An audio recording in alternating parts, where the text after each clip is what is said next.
તો વિદ્યાર્થી મિત્રો, આગળ આપણે એક્ઝામ્પલ જે છે એ એક્ઝામ્પલનો જવાબ સમજી લઈએ.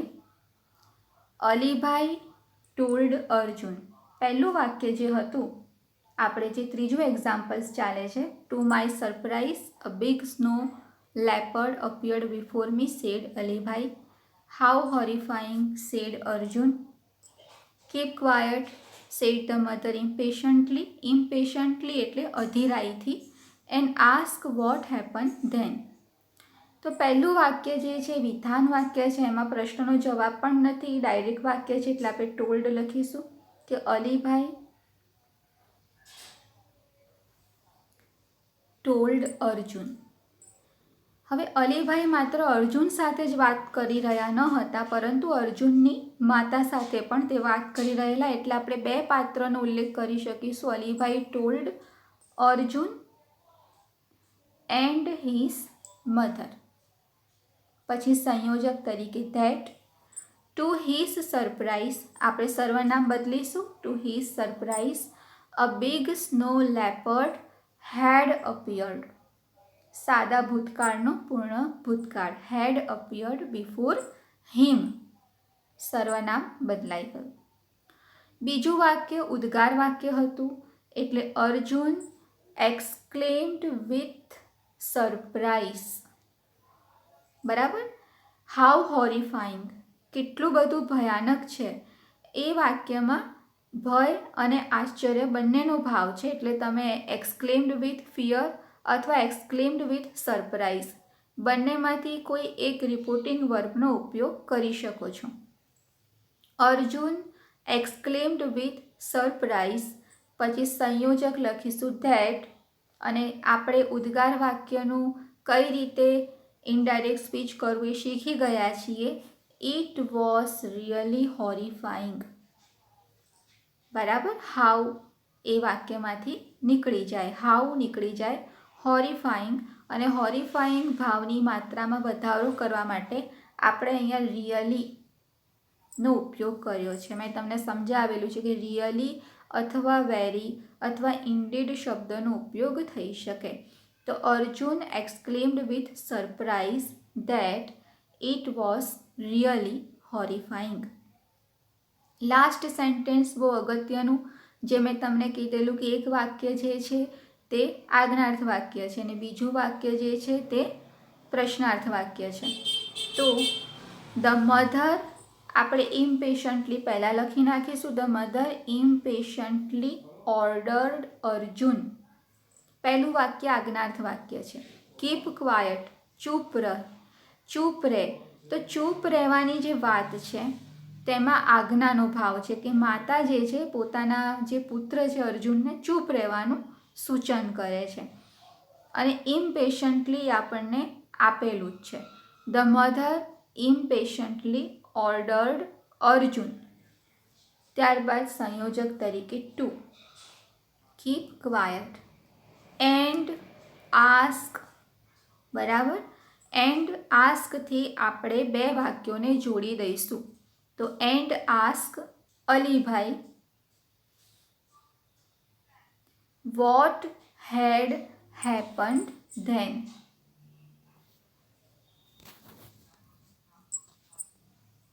Vote had happen then. તો આજ્ઞાર્થ વાક્ય અને પ્રશ્નાર્થ વાક્ય બંનેનું ઇનડાયરેક્ટ સ્પીચ અહીંયા થઈ જાય છે, અને એને જોડવા માટે આપણે એન્ડ આસ્કનો ઉપયોગ કરીએ છીએ. તો આ રીતે રિપોર્ટિંગ વર્બ, વાક્યોને જોડવાના, સળંગ ફકરો લખવાનો, સર્વનામ બદલવાનું અને ટેન્સ ચેન્જ કરવાનો, આ રીતે તમારે ફકરાનું ઇનડાયરેક્ટ સ્પીચ કરવાનું છે. ચોથું એક્ઝામ્પલ લઈએ. Teacher good morning children. Vinay what are V going to do today madam. Teacher today we are going to discuss about hour domestic animals.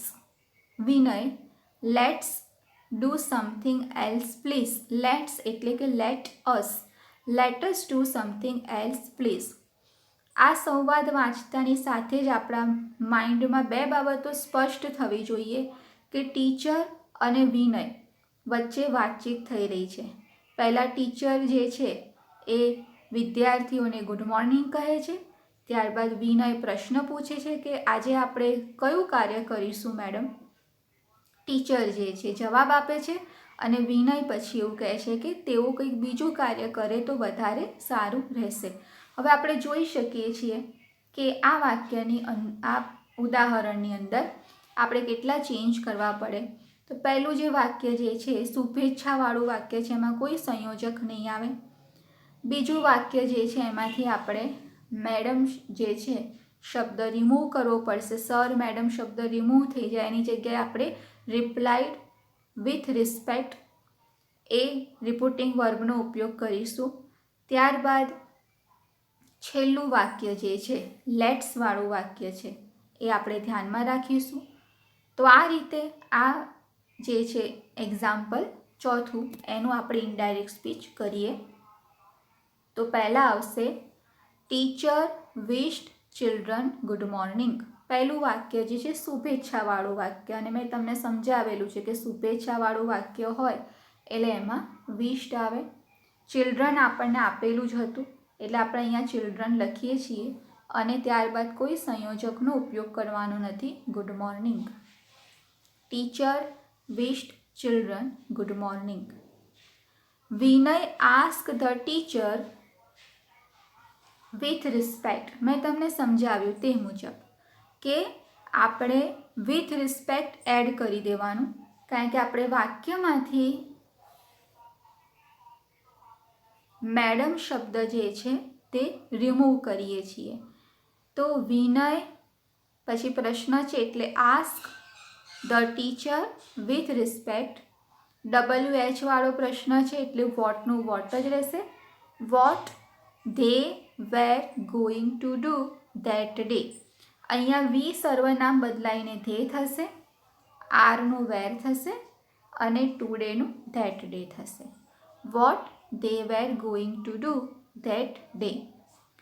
Teacher replied him that they were going to discuss about their domestic animals that day. અહીંયા તમે જોઈ શકો છો કે વાક્યમાં today આપેલું છે. ટુડેનું that day થઈ જાય. ધેટ ડે વાક્યની શરૂઆતમાં પણ લખી શકાય છે, કારણ કે અહીંયા ટુડે પહેલાં આપેલું છે, અને ધેટ ડે વાક્યના અંતમાં પણ લખી શકાય છે. આપણે ધેટ ડેને વાક્યના અંતમાં લખેલું છે. તો ટીચર રિપ્લાઇડ હિમ, જવાબ આપ્યો એટલે રિપ્લાઇડ. અર્જુનની જગ્યાએ લખીશું હિમ, સંયોજક ધેટ. ફરીથી સર્વનામ બદલાશે. They were going to discuss about their domestic animals that day. અહીંયા ધે છે અને ધેની સાથે ધેર આવે એટલે they there. Domestic animals that day. Vinay requested. છેલ્લું વાક્ય હતું તે લેટવાળું વાક્ય, અને લેટવાળું વાક્ય જે છે એમાં વિનંતીનો ભાવ હોય તો રિક્વેસ્ટેડ. તો રિક્વેસ્ટેડ ધ ટીચર પછી સંયોજક તરીકે ટુ લેટ અસનું થઈ જશે ધેમ ડુ સમથિંગ એલ્સ. તો આ રીતે ઇનડાયરેક્ટ સ્પીચ કરવાનું તમારે રહેશે. પાંચમું examples. Can you spare some time for me દાદાજી? I want your guidance said Kavya. Sure dear. How can I become a police officer? Work hard to achieve your goal said દાદાજી. હવે આ સંવાદને આપણે પહેલાં સમજી લઈએ. પહેલું વાક્ય જે છે એ વાક્યની અંદર બે વાક્ય છે. એક છે can you spare some time for me dadaji, પ્રશ્નાર્થ વાક્ય. ત્યારબાદ બીજું વાક્ય જે છે આઈ વોન્ટ યોર ગાઈડન્સ, એ વાક્ય વિધાન વાક્ય છે. અને આ બંને વાક્યો કોણ બોલે છે? તો આ બંને વાક્ય જે છે એ કાવ્યા બોલે છે. કાવ્યા પ્રશ્ન કરે છે અને ત્યારબાદ કાવ્ય એક રજૂઆત પણ કરે છે. તો આ બંને વાક્યોને આપણે જોડવાના છે. બીજું વાક્ય શ્યોર ડિયર, એ કોણ બોલે છે? તો બીજું વાક્ય જે છે એ દાદાજી બોલે છે, કાવ્યના દાદાજી વાક્ય બોલે છે, પણ આપણને સેડ દાદાજી એવું આપેલું નથી, પરંતુ આપણે જો આખો સંવાદ વાંચીએ ધ્યાનથી તો આપણને ખ્યાલ આવી જાય કે બીજું વાક્ય એ કાવ્યના દાદાજી બોલે છે. શ્યોર ડિયર, એમાંથી આપણે ડિયર શબ્દ જે છે તે રિમૂવ કરવો પડશે અને શ્યોર અધૂરું વાક્ય જે છે પૂરું કરવું પડશે અને શ્યોર શબ્દ પણ નીકળી જાય. એની જગ્યાએ આપણે એગ્રી લખવું પડે. હમણાં જ આપણે નિયમો સમજી ગયા કે શ્યોર આપેલું હોય, ઓકે ઓલરાઇટ આપેલું હોય તો એગ્રી વિથ આવે, ડિયર આપેલું હોય તો રિપ્લાઇડ લવિંગલી આવે અને પછી જે છે એ વાક્ય લખવું પડે. તો બે શબ્દોને આપણે રિમૂવ કરવા પડશે. ત્યારબાદ જે વાક્ય છે એ કાવ્ય પ્રશ્ન કરે છે, એટલે આ વાક્ય જે છે એ પ્રશ્નાર્થ વાક્ય છે. કાવ્ય પ્રશ્ન પૂછે છે કે how can I become a police officer, પ્રશ્નાર્થ વાક્ય. અને છેલ્લું વાક્ય જે છે દાદાજી બોલે છે કે work hard to achieve your goal, આજ્ઞાર્થ વાક્ય છે, સલાહ આપી છે. તો એ પ્રમાણે આપણે આટલા ચેન્જ કરીને ઇનડાયરેક્ટ સ્પીચ બનાવવી પડે. તો ઇનડાયરેક્ટ સ્પીચ બનાવવા માટે સૌ પ્રથમ આપણે પહેલો પ્રશ્ન લઈશું. કાવ્યા આસ્ક હર દાદાજી. પહેલા પ્રશ્નાર્થ વાક્ય છે અને WH વિનાનો પ્રશ્ન છે એટલે ઇફ લખીશું. ઇફ સર્વનામ બદલીશું. If he could spare some time for her, કેનનું કુડ થઈ જાય. ત્યારબાદ સર્વનામ બદલાઈ ગયા. હી દાદાજી માટે અને હર કાવ્યા માટે. If he could spare some time for her, અને ત્યારબાદ આપણે બીજું વાક્ય જોડવાનું છે. તો જોડવા માટે આપણે એડેડ અને ત્યારબાદ વિધાન વાક્ય છે એટલે સંયોજક લખીશું that. And added that she એટલે કોણ? કાવ્યા. સર્વનામ બદલીશું. શી વોન્ટ્સનું વોન્ટેડ થઈ જશે. હિસ એટલે દાદાજી માટે વપરાયેલું સર્વનામ. His guidance. તો આ રીતે આપણે બે વાક્યોને જોડી દીધા. કાવ્યા ask her dadaji if he could spare some time for her and added that she wanted his guidance. Dadaji replied lovingly. હવે ડિયર હતું તો ડિયર શબ્દ નીકળી જાય, તેના માટે રિપ્લાઇડ લવિંગલી. એન્ડ વાક્યને જોડીએ છીએ આપણે એટલે એન્ડ લખીશું.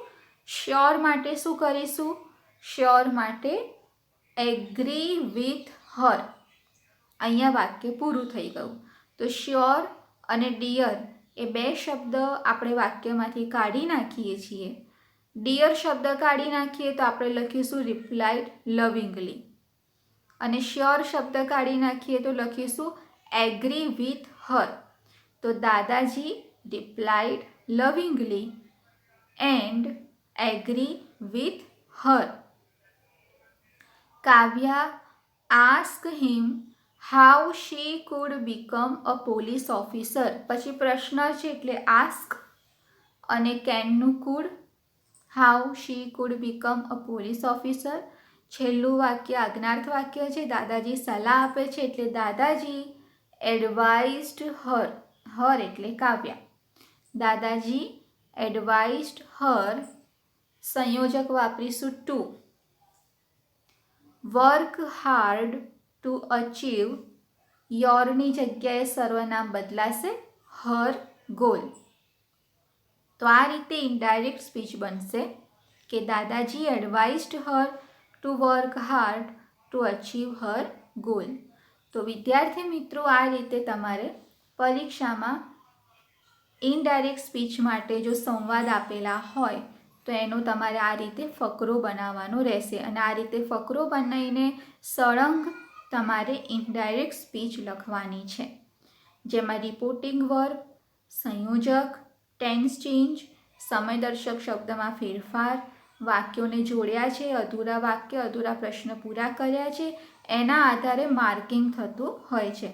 જેટલી ભૂલો ઓછી અને જેટલી વાક્ય રચના સાચી એ પ્રમાણે તમને આ રિપોર્ટેડ સ્પીચમાં માર્ક્સ મળતા હોય છે. છેવટે જો રિપોર્ટિંગ, વર્બ અને સંયોજક તમે સાચા લખો તો પણ અડધા માર્ક્સ જે છે એ તમને મળતા હોય છે. તો આ રીતે તમારે રિપોર્ટેડ સ્પીચ જે છે પેરેગ્રાફ માટેની તૈયાર કરવાની અને આ રીતે ફકરો બનાવીને ઇનડાયરેક્ટ સ્પીચ લખવાની. આ સિવાય અહીંયા આજે આપણે ડાયરેક્ટ ઇનડાયરેક્ટ સ્પીચ જે છે તે પૂર્ણ કરીએ છીએ અને મેં તમને ધોરણ 12ની વર્કબુકની PDF ફાઇલ આપેલી છે અને ધોરણ 11ની પણ PDF ફાઇલ ધોરણ 11ના વિદ્યાર્થીઓ માટે આપેલી છે. તમારે એની અંદર ડાયરેક્ટ ઇનડાયરેક્ટ સ્પીચ માટેના પેરેગ્રાફ આપેલા છે. એ વર્કબુકમાંથી તમારે તમારા પોતાના સેલ્ફ સ્ટડી માટે ડાયરેક્ટ ઇનડાયરેક્ટ સ્પીચ જે છે એ પેરેગ્રાફના જવાબો લખવાના અને જ્યારે તમે એ વર્કબુકની પ્રેક્ટિસ કરશો અને એમાં આપેલા જે ડાયરેક્ટ ઇનડાયરેક્ટ સ્પીચના પેરેગ્રાફ છે એનું ઇનડાયરેક્ટ સ્પીચ તમે કરશો ત્યારે તમને ખ્યાલ આવશે કે તમે કેટલું ઇનડાયરેક્ટ સ્પીચને એપ્લાય કરી શકો છો નિયમોને અને કઈ રીતે તમે પેરેગ્રાફ લખો છો અને પેરેગ્રાફ લખવામાં ક્યાં અને કેવી મુશ્કેલીઓ તમને પડે છે. તો તમારા પોતાના સેલ્ફ સ્ટડી માટે તમે તમારા ધોરણની વર્કબુકનો ઉપયોગ કરી શકો છો અને વર્કબુકનો ઉપયોગ કરીને એમાંથી તમે ઇનડાયરેક્ટ સ્પીચ માટેની પ્રેક્ટિસ વર્ક કરી શકો છો. તો અહીંયા આજે આપણે ડાયરેક્ટ ઇનડાયરેક્ટ સ્પીચ જે છે તે પૂર્ણ કરીએ છીએ.